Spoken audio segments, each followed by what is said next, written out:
강박장애 이해.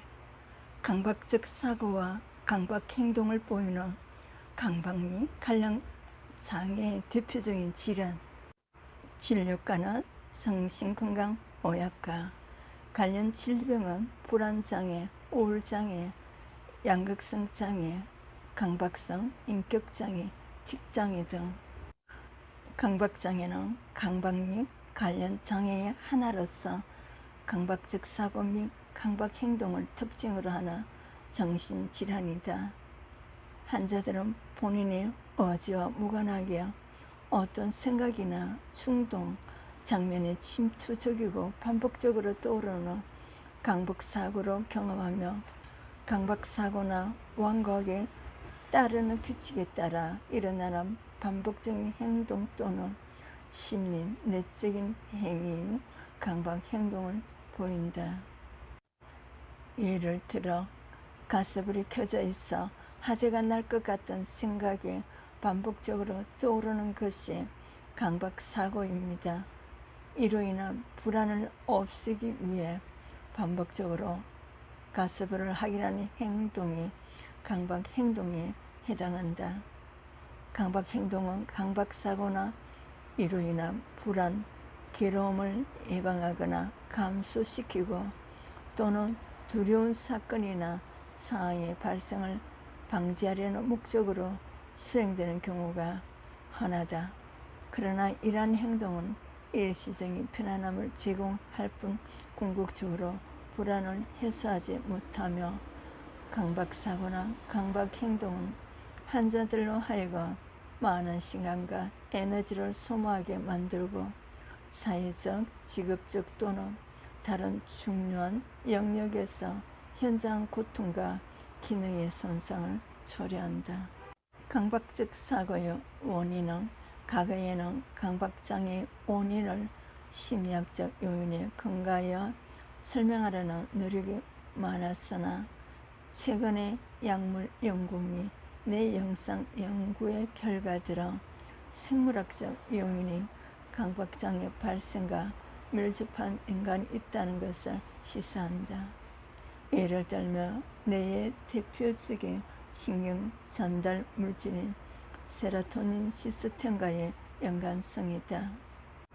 임상 약물 실험상 세로토닌 시스템에 작용하는 약물들이 강박장애 치료에 뚜렷한 효과가 있고 다른 임상 연구 결과도 세로토닌 및 세로토닌 연관 물질과 강박장애 간의 연관성이 있음을 보여준다. 또한 많은 뇌영상 연구가 강박장애에서 특정 신경회로 영역, 대뇌피질 선조체, 사상, 대뇌피질회로 주로 안화전두엽 밑상회, 앞쪽, 띠랑, 시상의 활성 및 연결성의 이상의 문제가 있음을 보여주고 있고 효과적인 치료 후 이러한 영역의 문제가 정상화됨을 보여주는 연구 결과도 있다. 증상은 구체적인 강박사고와 강박행동의 내용은 개인마다 다르지만 청소, 오용 강박, 사고와 정리, 강박행동, 균형, 대칭성에 대한 강박사고와 반복하기, 정리, 정돈하기, 숫자 세기, 금기시된 생각들, 공격적, 종교적인 강박사고와 성적이거나 강박행동 외 자해나 타해에 의해 강박 공포에 대한 확인하기, 강박행동 등의 증상이 흔하다. 강박사고는 원하지 않는데도 떠오르는 식으로 심투적으로 경험되며 현저한 불안감이나 괴로움을 초래한다. 반복적으로 떠오르는 성적인 장면, 다른 사람을 해치는 폭력적인 생각, 강박사고의 태에 유발 자극을 피하거나 사고로 억누르거나 또는 다른 생각이나 강박 행동을 통해 중화시키려고 노력한다. 강박 행동은 반복적 행동, 손 씻기, 확인하기, 심리, 내적인 행위, 숫자 세기 속으로 단어 반복하기로 강박사고에 대한 반응으로 나타나며 엄격한 규칙에 따라 수행한다.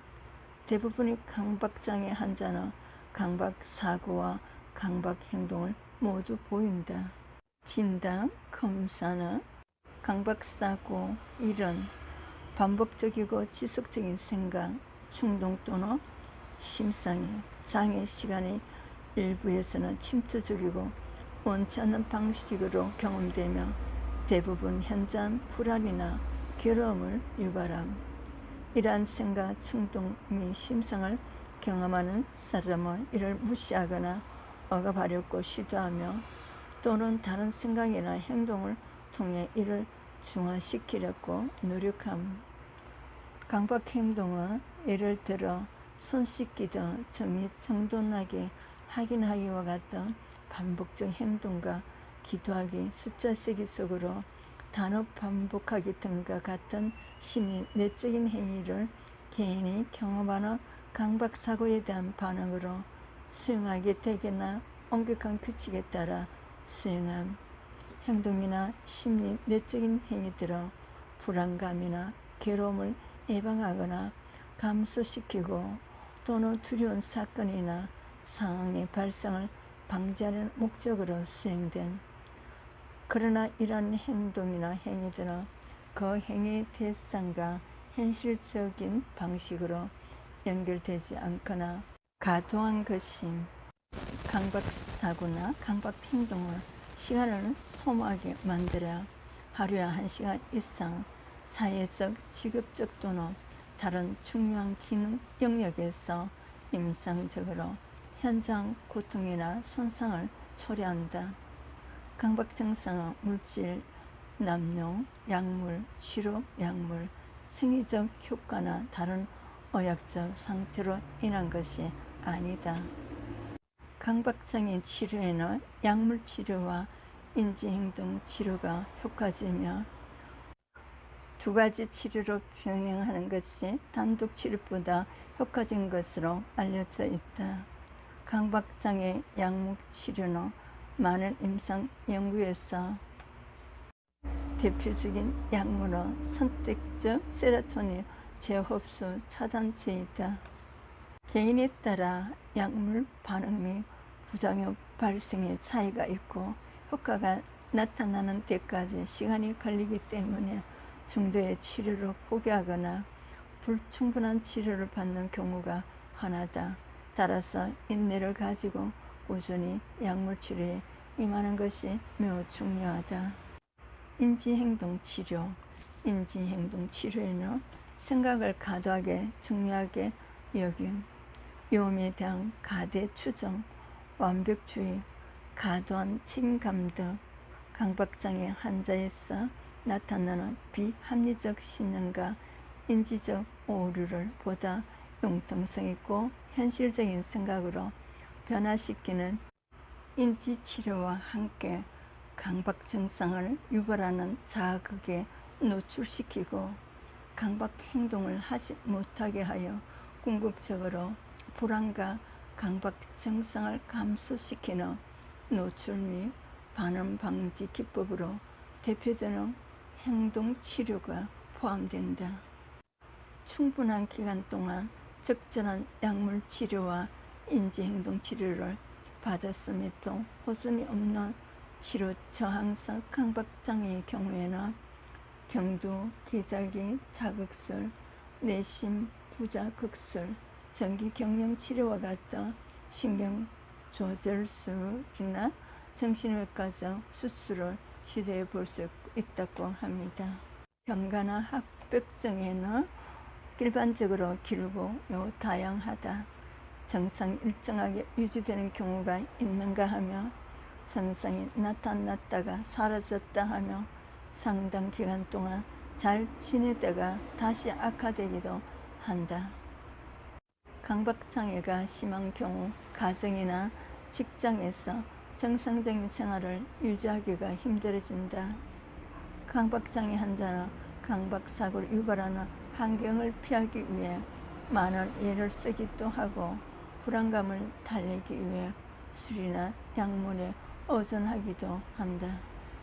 강박장애자들은 불안장애, 공황장애, 사회불안장애, 범불안장애, 특정공포증, 우울미, 양극성 장애, 강박성 인격장애, 강박장애 환자 중 틱장애 병력이 관찰되며 틱장애 동반은 아동기 남아에서 흔하다. 관련 질병은 불안장애, 우울장애, 양극성 장애, 강박성 인격장애, 틱장애 등이 나타날 수 있다. 이 자료는 서울대학교 병원 의학정보입니다. 내레이션 차이스드 원장. 강박장애에 대한 모든 것들을 잘 아시고 건강하시기를 축복합니다. 구독, 좋아요, 알림으로 미디어 선교에 동참해 주셔서 큰 축복 받으세요. 강박장애 3일을 기다려 주세요.